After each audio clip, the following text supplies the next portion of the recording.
Hello, everybody, and welcome back once more to Anime Yay or Nay. I am TheOutbackAl. I'm Yin&Jung. I'm Chibi Noob. I'm Envy Jitters. And I'm CheerandCosplay. And we're back with more Disney stuff we grew up with, stuff that maybe shaped elements of our childhood here and there. A lot of stuff. This week was Kim Possible. Yes. I'm assuming everyone's seen this on some level. Yeah. Except Cece. Oh, no. Oh, really? The supposed Disney adult has not seen any of the shows from this month. I saw Recess. Wow. That was ABC. Okay. Oh, yeah, that's fair. No Disney Channel. I haven't seen a lot of Kim Possible. Like, all 4 of these episodes I've never seen before. Oh, really? I will say for this, like, these were later seasons Some of them, yeah. based on her clothes. Yeah. Like, season 1, she just had, like, the green tank top and the blue, like, capris. None of these were that, so these are all from later seasons. That's true. I think it's season 2 and 3 for the most part. Except maybe the Christmas one. Was the Christmas one an early one? I think it was 2. Really? But I don't know. Okay. Maybe it was 1. I feel like the seasons were kind of long, so I don't know. Yeah, it was back when they were doing a ton of episodes for a season and not just like 10. Yeah, exactly. Yeah, so we watched Emotion Sickness, Dimension Twist, Fearless Ferret, and A Very Possible Christmas. Ian, how hard was it to pick these out? So hard. This was another one of my favorite shows growing up, so I feel like somehow I landed on a bunch of Ron episodes and I don't know why. Maybe you just really like Ron. Did you ever think about that? It was completely by accident. I wasn't trying to. Kim was always my favorite when I was a kid, but I don't know. Maybe I'm secretly a Ron fan. Maybe you want to be Kim and therefore desire Ron. I definitely do not desire. Well, to be fair, I think the first episode is probably one of the most famous because of what happens to Kim and Chigo in the episode. Yeah. There's a couple bits of that throughout all these episodes. I think they were trying to tease something pretty hard throughout. I think once season 2 like started up, I feel like they were being more overt with how they were going to stick the shipping with the show because we all kind of know how this goes. Yeah. So We knew Josh Mankey was nothing. I just remember all the jokes from the show back in the day where it was like Ron, the one guy that got out of the friend zone.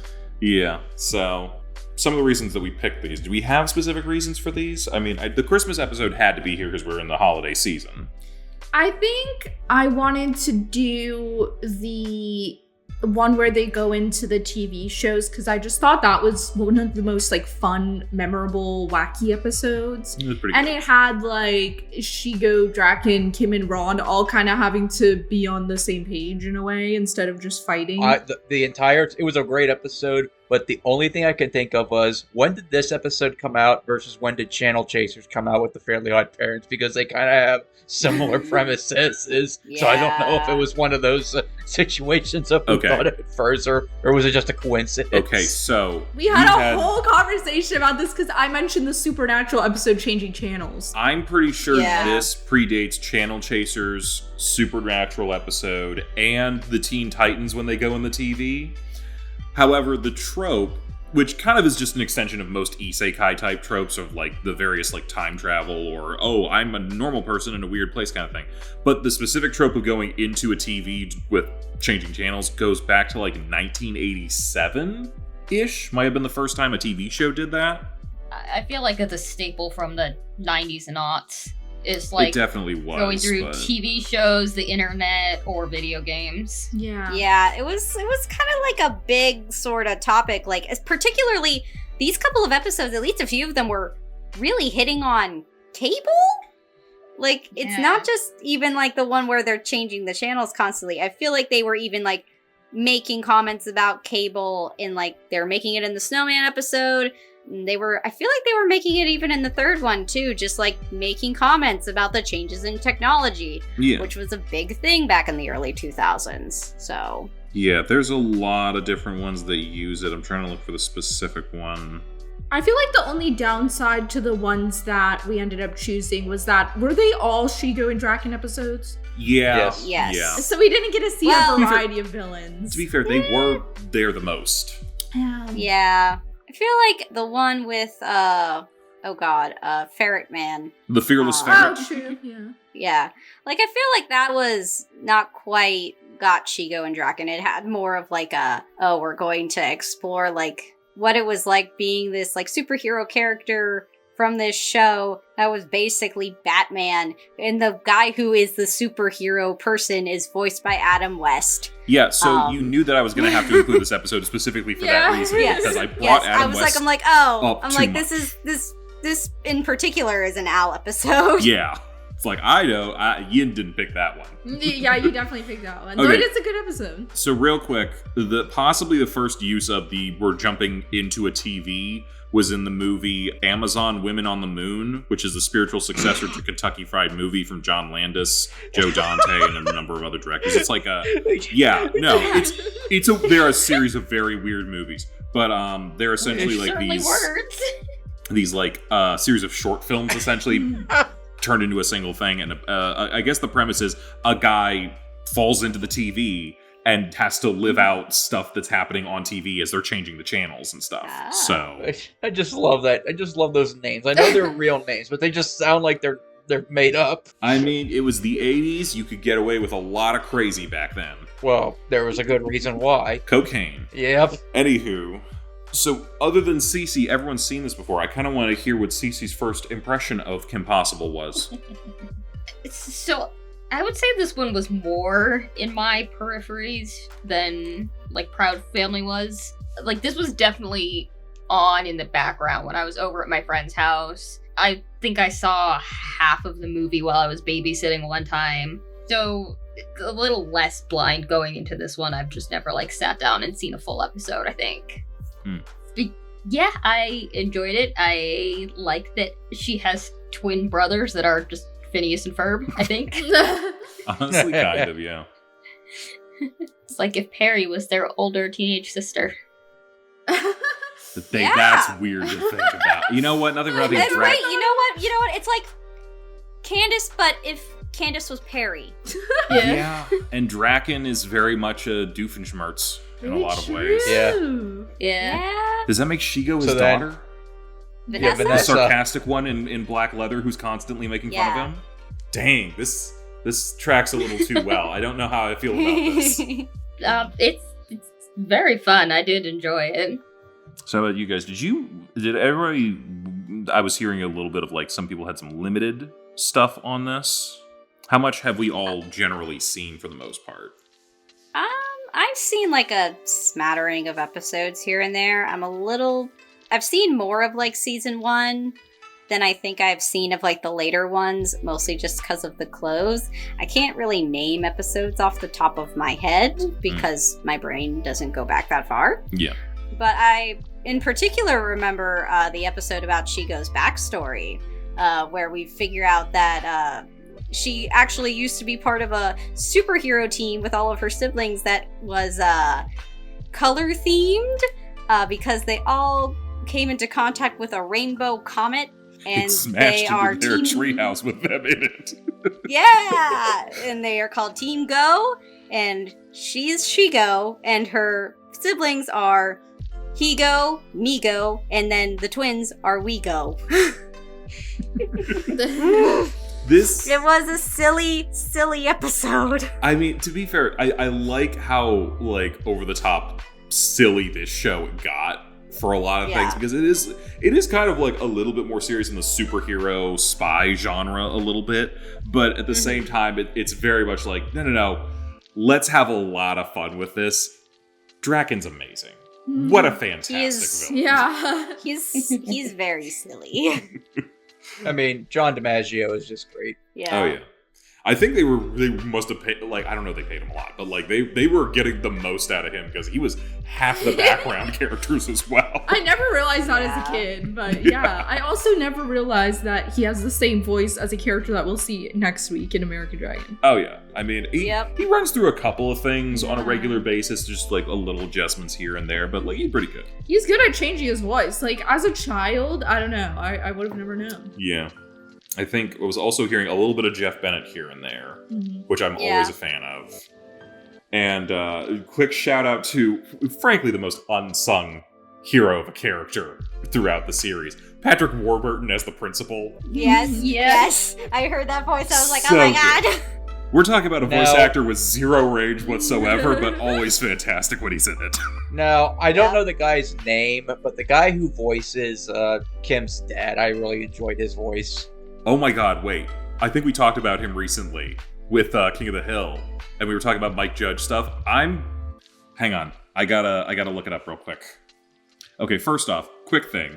The Yes. dad's name is James Timothy Possible, so he literally named Jim and Tim. They're both junior, technically.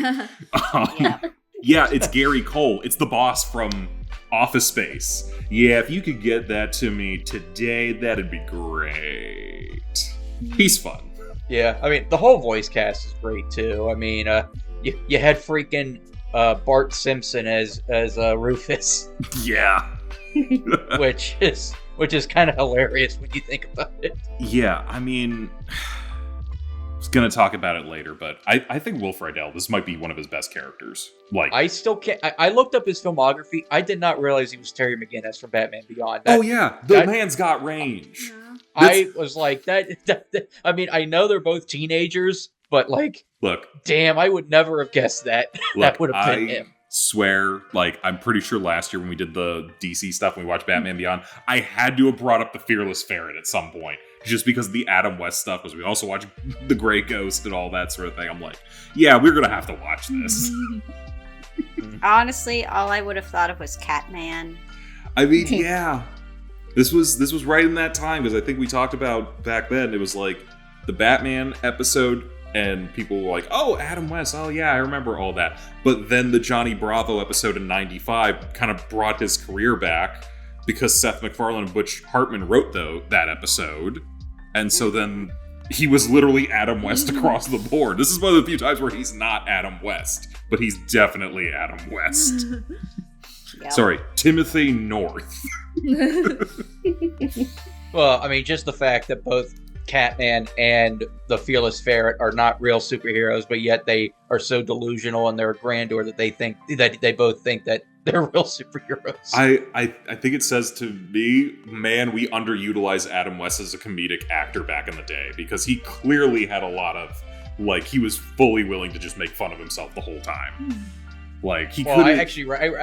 I actually read a little bit about Adam West. Apparently, he had trouble finding work Yeah. after 60s Batman because nobody wanted to hire him because they said, oh, is this going to be the Batman guy? It's Yeah. like, why would they hire him? And it's like, okay. You hire him to get people to watch your show. You could think. He Idiots. ended up having such, like, bad money problems. He had to, like, wear the Batman suit to, like, go do promotional stuff for, like, used car lots and stuff. He was not doing Oh. well for a very long time, which kind of sucks. Dang. He could have been, like, a Leslie Nielsen type actor, where it's like, yeah, you start out with, like, serious roles and you get, like, one really funny role and then just go straight comedy afterwards, and it works. Oh, he was But- good. Yeah, he got his due eventually, though. So always love some Adam West. But yeah, some of these other ones like Emotion Sickness, Dimension Twist, which I didn't realize also make reference to the Fearless Ferret as well. I think the Fearless Ferret episode came out before either of those, so the reveal of it being a TV show would have actually, because like if you watch Dimension Twist first, you're like, oh, Made more sense. yeah, like.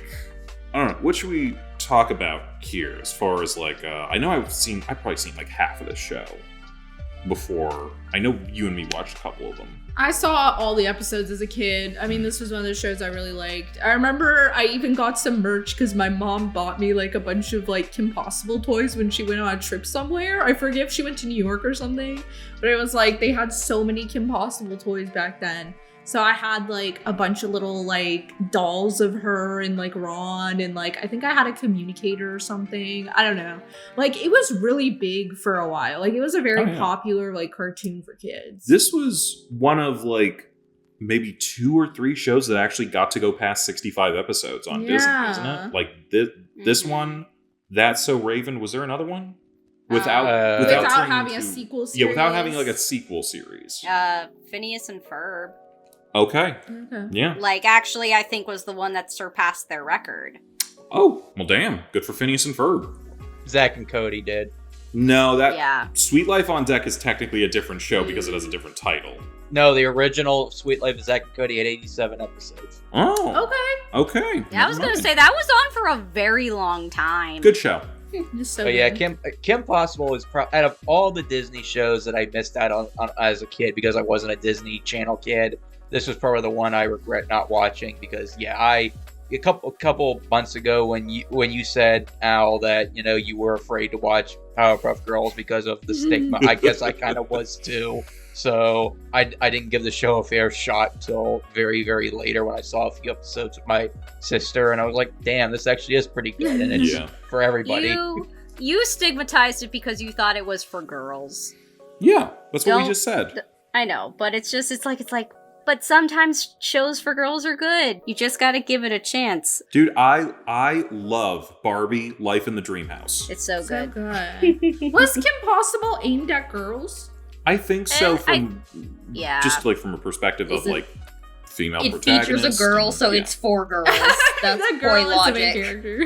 Yeah, I mean Well, it's the same yeah. logic as the Powerpuff Girls. It really does feel like a show that could appeal to everyone though, because it has Yeah. like action and everything. I would say it is a show that would appeal to everyone, but a lot of boys will avoid any show that has a female main character because they just feel like it won't be for them. But I did find the little tidbit. In addition to maintaining consistently high ratings throughout its 4-season run, Kim Possible was the longest running Disney Channel original series until it was surpassed by Phineas and Ferb in 2012. Well, good for all these shows that are, actually deserve a lot of the praise that they get. Yes. So, you've seen the whole thing. Yeah. What would you say the best part of the series is? Do you think? Oh my god, it's been a That while. doesn't necessarily mean episodes, but like, what do you think? Season 1, 2, 3, 4?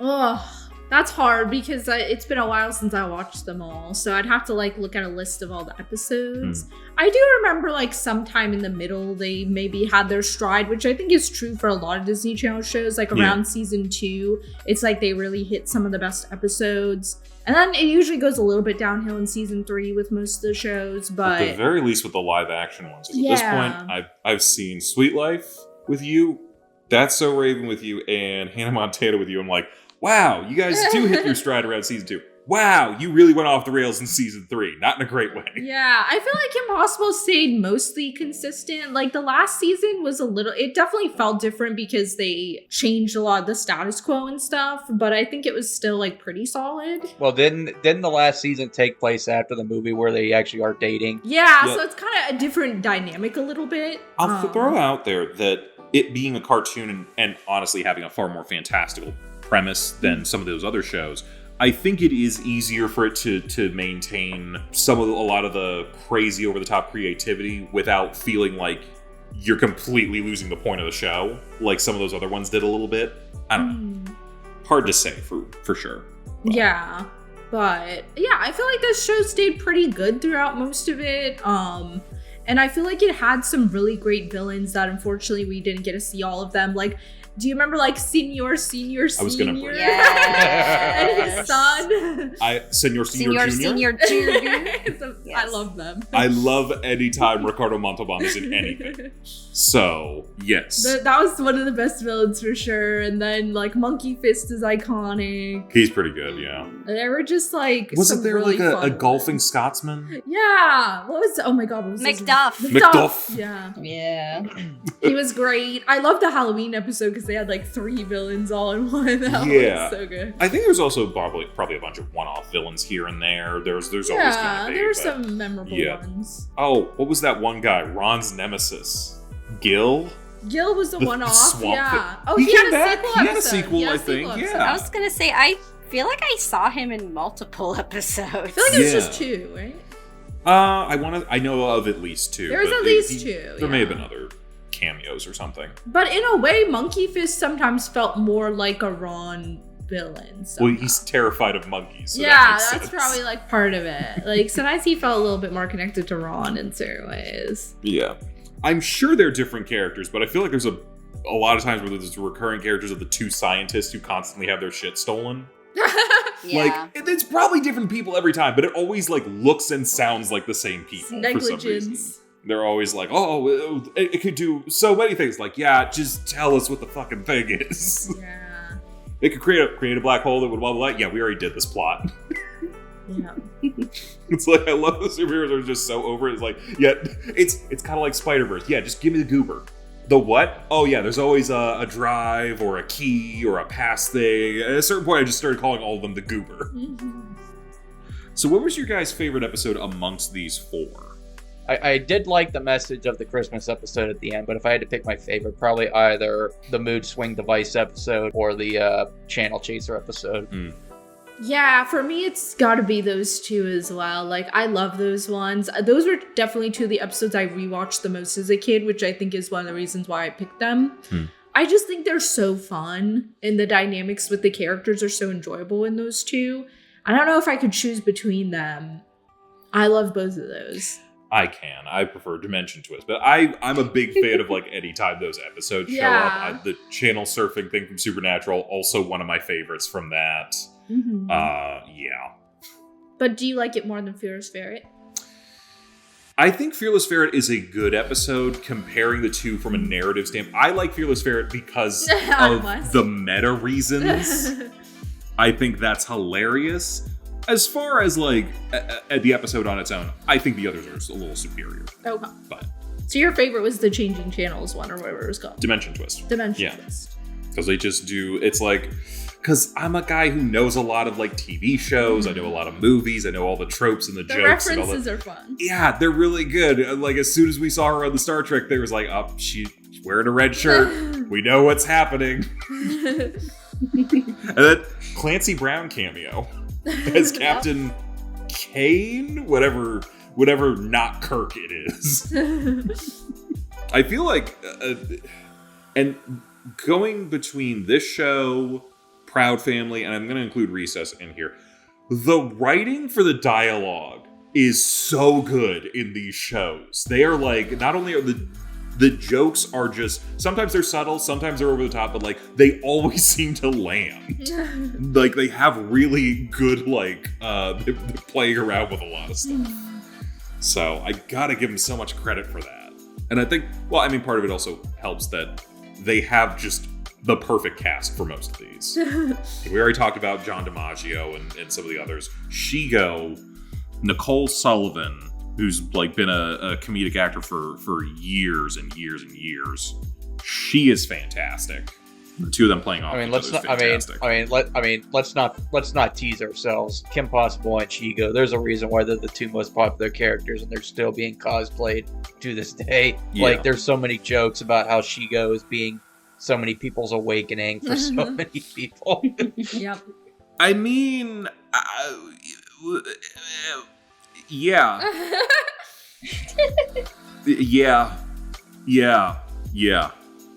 Yeah. Can we also say another week with Hot Mom? Like nothing for nothing. What's her name? Ann Possible. It's Hot Mom. I did get a kick out of the Christmas episode to, it's kind of refreshing where the parents know that Kim is a super secret agent. They support it, and then they go out and freaking help her out and kick butt in the episode. I was like, you know what? Great supporting family. Honestly, and if you like this, Edvi, I got a show for you. You might have seen, I forget whether you watched it or not. Have you watched Venture Brothers? No. I think you'd love that show because it's this show, but like cynical. And that's like it was an Adult Swim show. So. Yeah, but it's like if you like shows that are like we're clearly poking fun at this, we're doing that. It's a super spy genre where we take nothing seriously. And if you like Patrick Warburton, it's the perfect show, frankly. Yin, did they ever explain in the show how she became a spy and how she met Wade and all that stuff? They definitely explain how she became a spy. I know was it A Stitch in Time? They went over her backstory of like she was a babysitter and she would do like all these little odd jobs for people, and she had like a website that she started just to help people out, and she kind of came up to like she can do anything as a little like, oh yeah, she'll do like little tasks and stuff, and then people found her site and started calling her in to do like crazy shit, right? And then she was just like, Well, I mean, they went to the website. I don't remember about Wade, though. I was thinking about that, too. When did she meet Wade? Did they explain I it? forget. It probably would have been explained in there, but like at the same time, maybe she paid him to build the website, and he was just like, I could be your guy in the chair. Yeah, I'd wouldn't have be to watch surprised. Stitch in Time again, but I feel like that was the one where they explained a lot of the backstory of like when she became a super spy. But I love the idea that you just live in a universe where people just kind of say, oh, fuck it, why not? It's like, yeah, this 12-year-old girl, she'll save us from a lasery death. Yeah. Apparently, he is also responsible for maintaining her website. Yeah, I figured he's the IT guy. But was he originally, or did he come on later, I feel like? I don't know. I don't remember what was with him. Well, you know what we're going to have to do? We're just going to have to rewatch the entire series Yeah. to try to piece this together. Because we never What a did a shame. mega rewatch, did we? So you still haven't seen most. No, yeah, we didn't at the time. We also rewatched all of American Dragon, I think. Yeah, That we was did. We did. technically before they put it back on Disney Plus, so Yeah. we had to go sailing for that one. Mhm. Does anyone have a favorite villain that's not Draken or Shiga? Not Draken. Because Shiga. Well, I said mine. It's Senior. I might be right there with you. That was just fun. He's a good one. Because nothing for nothing, I think part of it is the duo element. Yeah. Because Ricardo Montalban has so much like gravitas with like his delivery and all the things that he's doing, and he's such a. And I like the idea that he's like, I do villainy as a hobby. I have too much money and I don't know what to do. So it's fun. like, he's just like, this seems interesting. Yeah. The only thing I know about senior, and senior junior It's is Senor that Senior one. Senior and Senor Senior Junior. Well, the only thing I know about them is that out of context clip where they're in jail and then Junior starts singing that song. That's the only thing I remember from it. He's the other half of that, and he's fantastic because so much gravitas, and then so silly. So unbelievably Nepo baby silly. Yeah.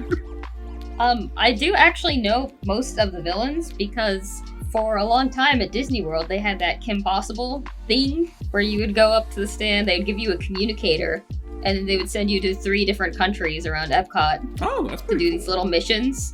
It was really cool. They had a lot of like interactive things. So usually whenever you solved it, a villain would like pop out of an upper window or like a display case. Oh, nice. There'd be like a little figure of them getting beat up or something. It was really cool. I wonder if they still do stuff like that. I don't know. Probably not impossible anymore. Man. Yeah, it was changed to Agent P's. Oh, I could see. Okay. Oh, Secret God, agent we're making thing. the comparisons between Impossible and Phineas and Ferb again. God damn it. Yeah. And then I think it's not there anymore. Oh, that's. But it was there for a long time, and I did all of them. Oh, I kept playing it over and over until we hit like all the countries. That's pretty cool to do, like the little interactive type stuff. I'm trying to think, because like every single episode includes something along the lines of "Thanks for giving us a ride here." Well, if you hadn't been there to help save my life during that hurricane or something, I wonder if, because like it's always a thing of like just it's something that happened, and this is an everyday occurrence for them. But do we ever see them return and we discuss an episode that came before? Or is it always just something that completely happened off screen? There are some, like that one guy and his assistant lady. We saw them in the Christmas one. He appears a few times. Okay. There are some repeat people where she helped them a few times. Alright, And they nice. like give her a ride or whatever. A couple times. I know there was some recurring characters from stuff, like the ninja high school Yeah. in Japan that Ron went to for a little bit. Yeah, and the girl that he was like, he had like a little romance with her for a while. Yeah. That was like a recurring thing a little bit. Again, just a world where common knowledge, there's a ninja high school. Yeah. That was fun. I liked that This- little storyline. I think that's kind of one of the things that just makes a show like this work so well, is that it's such a fun world to just exist in. And it's like, yeah, every other week a mad scientist is doing some kind of crazy thing. It's not a big deal. I will say too, I know that this show made naked mole rats popular, and Rufus is way cuter than any real life naked mole rat I've seen. Real life naked mole rats, they're kind of scary looking. Yeah. You know what's adorable, though? A ferret. Do people actually ferrets are keep cute. naked mole rats as pets? I'm sure they do. Yeah, they do. Yeah. Oh. So let's discuss your obsession with Ron Stoppable. Because you did pick out a bunch of episodes that all did seem to revolve around Ron a little bit. I don't know how that happened. Well, I guess like just emotion sickness kind of felt like it did, and then kind of the Christmas one too. Fearless Ferret was your Fearless pick. Ferret is... Okay, that's not fair, because had Adam West been in any other episode, I probably would have picked that episode. Yeah, but like it still wasn't my pick. So I guess 2 out of 4 were kind of Ron-ish episodes. But I don't know. I feel like he sometimes he's a good perspective character, especially because like he's more flawed than Kim. So I feel like sometimes his episodes are kind of interesting, you know? There's a few... He's a loser, and I love that for him. Yeah. I mean, I feel like they occasionally do some stuff with Kim and like have like a character moment for her. I know one that you bring up usually is like the Halloween one with the suit that like activates when you have anxiety or something. But she never when has... she like tells lies, she gets anxious. Like, I think Kim has a bit of like a perfectionist thing that goes on throughout the show. the whole family's type A. Yeah, I think we know that. or like needing to be like on it all the time. Yeah. So I think she does have flaws, you know, but it's like Ron is more obviously flawed, you know. So it's just like he has some fun like wacky plots, I think. Yeah. I do wonder if maybe that's the thing for them, is like she's so type A and then he's such a slob. She's like, I need you. They need the balance in their lives. I think they got a nice little yin-yang thing going. Yeah. Yeah. I feel like usually, if it's not something where it's like the type A element, it's usually something along the lines for Kim of her superhero life is interfering with her regular life, which, by the way, it's not just the parents. Everyone knows that she does this. This is just a thing. Even in high school, everybody knows, nobody cares. Well, first of all, how does nobody care? But I love that she has no secret identity. Yeah, right. Yeah. Everybody knows she saves the world like daily. And I don't know if it ever comes up, but like, do they ever bring it up? Like, were you ever pulled out of school for this? Or like, are you missing any classes, or is it only after school hours that we are all your villains very like accommodating of your school schedule and your cheerleading practice and stuff? I feel like she's like a good student, so Yeah. I don't know It's like how she does it. every other like show like this is always secret identity. I'm failing all my classes. I have like really strained relationships with everybody, and it's like no, let's just do the opposite. Yeah, Because she can do anything. In this yeah, she's fucking unstoppable. Speaking of that, that kind of actually reminds me of, this is a weird tangent, but it kind of makes sense. I remember in the first Ted movie, the Seth MacFarlane Teddy Bear movie, the world, freaks out when there's a live talking teddy bear that comes to life, but then 20 years later, when they're adults, the world just stopped caring about it because it's old news by now. It's probably kind of like that situation where, okay, yeah, she's the novelty's kind of worn off. We just expect her to save the world now. I mean, honestly, that makes a lot of sense, especially when you look at how many crazy things are happening on a daily basis in this world. At a certain point, nobody cares. Yeah. I think after a consistent show of like, oh, she gets a text or called to a situation, and then she still comes back to school the next day, her homework's already done, they're like, okay, yeah, go. It's Yeah, fine. what do they got to complain about? I mean, she's probably the most powerful person in the world, not even more than the president, because like she gets along with everybody around the world. She has good relations with officials and diplomats from all over the world, as we saw in the Christmas episode. True. I mean, at some point or another, I guess everyone has used her website or just come across her in the middle of something else. And it's just like, oh yeah, hey, how you doing? And at a certain point, she's just Superman. Yeah. Everybody knows Superman, and anytime you see Superman coming, assuming that you're not a criminal, you're like, oh, awesome, it's Superman. Mm-hmm. Or, oh no, it's Superman. Clearly there's a monster about to attack our city. But like, honestly, even the last Superman movie that came out, there was like some guy watching the giant monster fight. He's just eating a hot dog. He's like, this is every other day for us. Yeah. Remember when they tried to make a live action movie of this? I'm trying not to. They did. I'm trying not to. It didn't work out. We I was watched gonna say, that. didn't they It make was like bad. 2 of them? Did they make two? What? I know They they- made a sequel? No. I don't know if saw they made a one. sequel, but the first one got panned so bad, I think they kind of gave up on Oh, it. it was not great. It was bad. It was bad. I don't doubt it, but that's just because you can't capture lightning in a bottle. Mhm. Well, no, the problem was that they made, from what I've seen from reviews of the movie, they made Kim unlikable as shit. Like, she was bitchy and moaning the entire time. Like, she didn't want the job.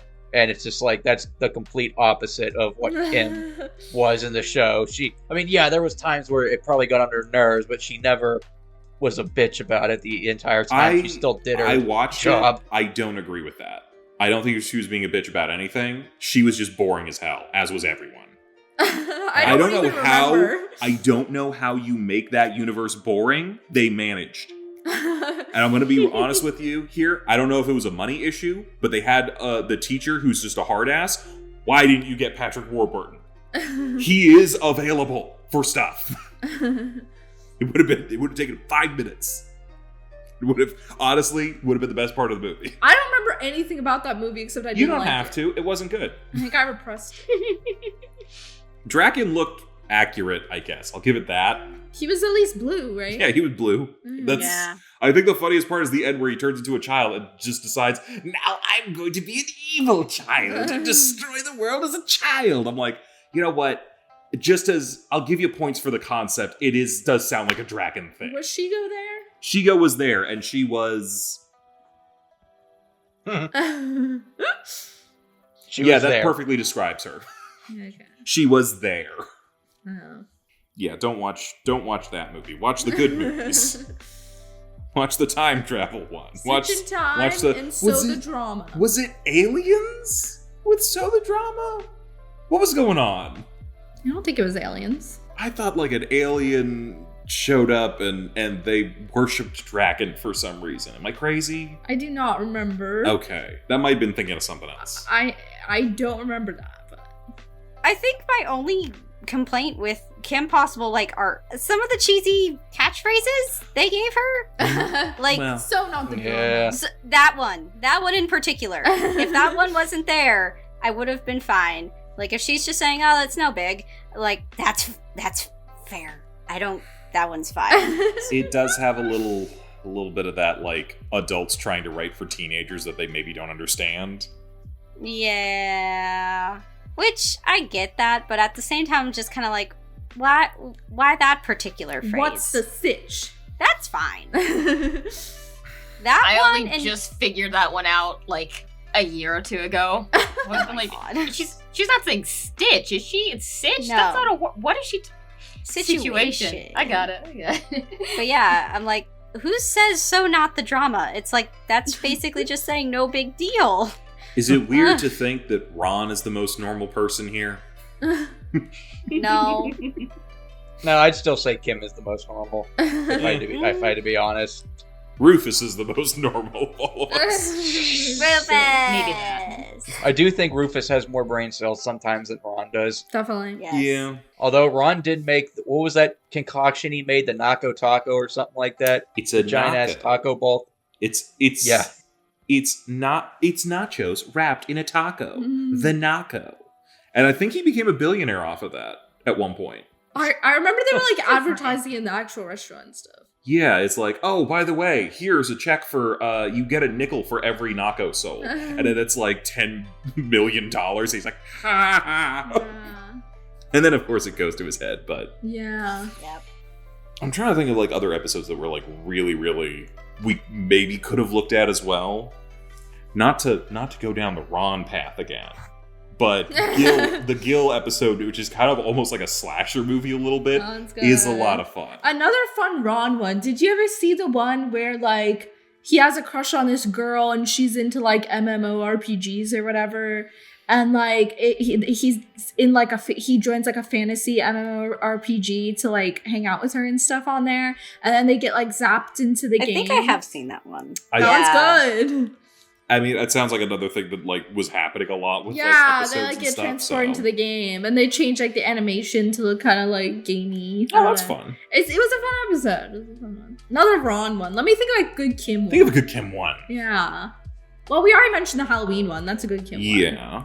Let me think. Oh, what was it? Oh dear. I remember a lot of her like doing cheerleading tryouts and things, and like having school drama with like Bonnie and stuff. Yeah.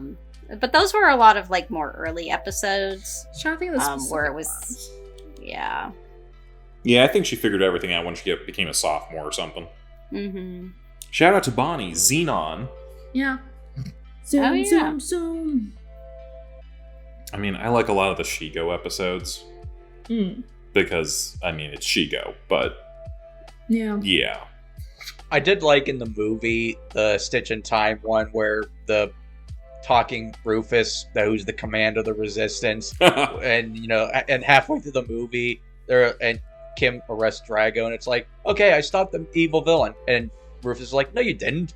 You really think Drago would take over the world? It obviously would be Shigo. It's like, yeah, good point. And then what? And by the end of that, Ron becomes the chosen one or something. I don't remember. Kinda. Something like that. He has a couple chosen one plots, I feel like. Yeah. Where it turns out he's actually like super important to the universe. And it's just like, Kim's just like, okay, that was weird. Yeah. So you're having trouble finding Kim-centric episodes. Is Kim the weak link of her own show? No, I'm looking. Oh dear. I will say that there is sometimes an element to some of these shows. Honestly, I kind of feel this way about Hey Arnold a little bit. I don't feel like Arnold was ever really that important to hit the episodes all the time. The one that I mentioned where she goes on a date with Josh Mankey. And Okay. it was like, anytime she blushes, she starts to disappear. Okay. That one's so fun. Ron does have to like go and like find the thing that'll save her, but like it does feel like her plot. More Okay. so. But you kind of know what I mean, where it's almost like you have the character who's like genuinely just like a good person and like kind of just doesn't necessarily have a ton of flaws. So a lot of the episodes tend to revolve around the people around them a little bit more. I would say some of the ones that I would think that you guys are calling more memorable, but I would say that a lot of, not necessarily even Kim-focused episodes, but like a lot of the episodes are more focused on the plot rather than actual character development. That's true. So ones that are more character-focused, I feel like stand out to a lot of people versus like what is normal run-of-the-mill episodic episodes for like the show. That's true. Didn't Draken try to take over Wisconsin with a cheese thing? Yes. Yeah. Like, let's just think of that like what are sounds the familiar. craziest plots we saw. Yeah. That happened. I think we also met the creator of Henchmen. Like there was something like that some guy named Hench, and he came up with the concept of henchmen. So now he like owns the copyright or something to the idea. Like there's just some fun ideas here. Was there a volcano under Wisconsin? He was gonna make it blow up. I don't remember. Honestly, there's a lot of things where it's like these plans make no sense whatsoever. So it's like you just kind of go with it a little bit. I like the one. It had the Scottish guy in it. Mm-hmm. I like the one where there was like a prince who started going to their school, and he was really snobby and annoying, and like he clashed with Kim. Yeah. So like that was a good Kim-centric one. Was the Scottish guy in that? I thought that was just No, he was the people trying villain, to right? No, it was just some guys trying to overthrow the throne.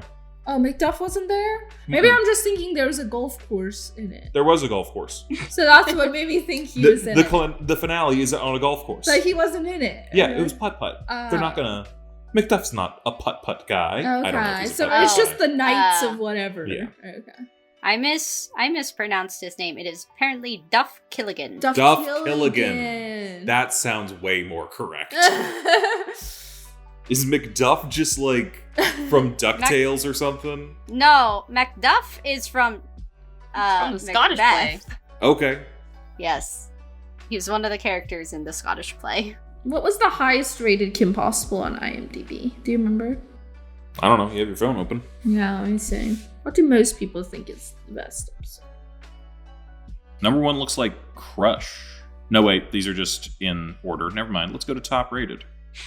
Top rated is Graduation Part 2. So literally the end of the series. The series Yeah, finale. It's the series finale when the two of them finally got together. I think that might be No, they why... got together and saw the drama. Yeah, it was more of a High School Musical 3 situation, I think, in that. The top 3 episodes are Graduation Part 2, Emotion Sickness, and Graduation Part 1. I can see why we didn't pick 2 of those to be in this list. Okay, so Emotion Sickness, people agree with me. It's one of the best episodes. Yep. But yeah, Graduation, I guess Shigo and Draken get together. Yeah, that never made sense to me. What? That never made sense to me. She is out of his league. Yeah. Isn't she also a bit young for him? No, I mean, she's an adult.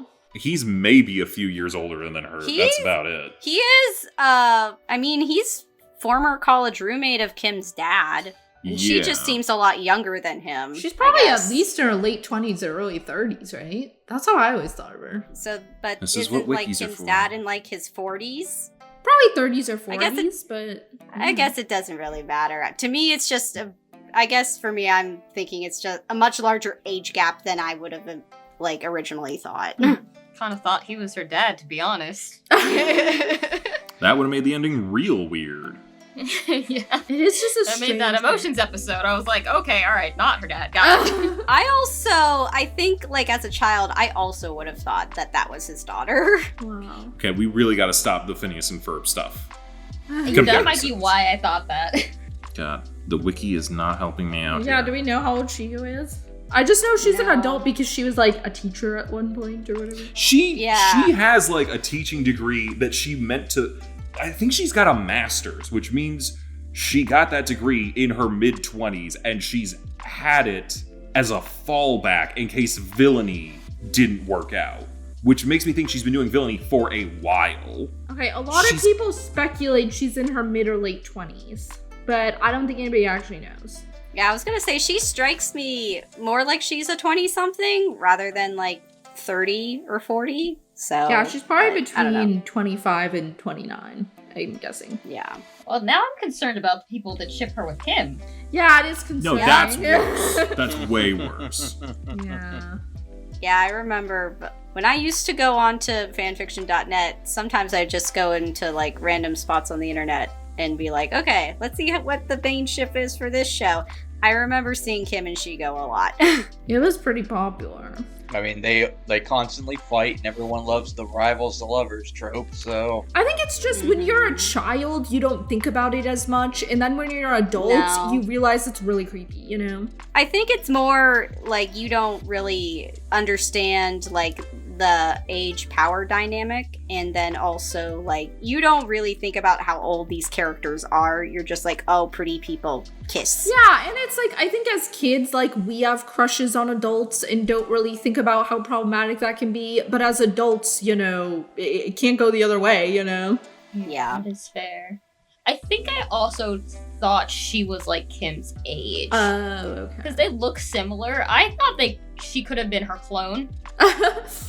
Her evil clone. Yeah. I was gonna say I think when I was younger, I probably thought that Shigo was at least maybe college aged, maybe about 18. So we have anything else to talk about here? Thoughts? I mean, there's one big thing we haven't talked about. One of the most iconic and most catchy theme songs ever. Yeah. That song. It's really fucking solid. It's a good song. Fucking bop of the theme song. They don't make them like that anymore. No. Even I, who didn't watch that show, loved that song as a kid. It's it's so good. That song is just so catchy. Yeah. It's one of those things where you can just play the first 2 seconds and everyone knows what it is and everyone loses their mind. Well, it's also got that very it's a very specific sound. It's the beep going off. Yeah. Do do do do. Everyone knows it from the actual show. When you picked up your communicator at Epcot for the Kim Possible Experience thing, they would make you sing the little sting theme song ringtone thing. It would play it, or you'd have to say it. No, they would make you sing it to get your communicator, but then it would play that sound whenever you got to wherever you're supposed to be. I do have one other point. I kind of wish we'd gotten to see some of her cheerleading. Yeah. Oh, yeah. Personal interest. We didn't get that, yeah. I will not get into it, but I did have a very awful roommate in college that hated when I joined the cheer squad. And she was like, all cheerleaders are sluts. That's just, you should know that. I'm like, I thought you liked Kim Possible. Wasn't she a cheerleader? And she was like, no, I don't like Kim Possible because she's a whore. What? So, yeah. What the fuck? That is a conversation Okay. I've had. So don't trust people who call Kim Possible a whore because she's a cheerleader, because they turned out to be the worst. Yeah. That's fucking weird. That's just a weird way to go with that. I remember when I was like 9 years old, I did cheerleader Kim for Halloween. So Oh, Cute. mhm. That might be on my cosplay list now. Do So it. should we do that now? Yes. Like, nothing for nothing. I don't know entirely about painting myself blue, but I could do it. Yes. Oh, all of them as cheerleaders. That'd be so fun. Put Ron in a skirt. Yes. Okay, nothing for nothing. There was an episode where they switched bodies and Ron did have to, as Kim, did have to do the cheerleading routine. True. Well, any other thoughts on this? We pretty much covered it. good show. Yep. Full yay. What else Yep. you gotta say? It's a yay. Yeah, it's okay. Full yay. It's a banger. It definitely paved the way for Phineas and Ferb. Yeah, in such a weird way. Like, makes no sense to me, but hey, there it is. All right. I love Phineas and Ferb, one of my favorite cartoons of all time. So I have a newfound respect for this show, seeing how much it's comparable. Well, excellent. You're going to have to check out the rest of it. Meantime, though, we got another show, one final show to finish out the year with Disney stuff. Another one that came out roughly around that time. American Dragon. So this one, I mean, it's a dragon. He's from America. What do you want to know? His name is Jake Long. That's also in the title. I don't feel like we have to explain this one that much. But this was one of your favorites, right? This is also one of my favorites. Yeah, this is just your month. At this point. Yeah. You get 2 months this year. You get Dongguan month. Yeah, And you get what this month. You know what? We're happened? gonna have to fix this in the coming year. Other people are gonna have to get months for I don't stuff. get any months. Ooh. So, but we'll talk about that later. So, next week, American Dragon, and then I guess we'll probably talk about what we're doing in January. So, we'll see you guys then. Bye-bye. Bye. Hey, thanks for watching, and if you haven't already, be sure to subscribe and ring the bell icon for notifications. If you enjoyed this video, give us a like, and if you haven't already, check out some of our previous episodes, our daily gaming videos, or our parody series Madoka Magically Abridged. See you next time!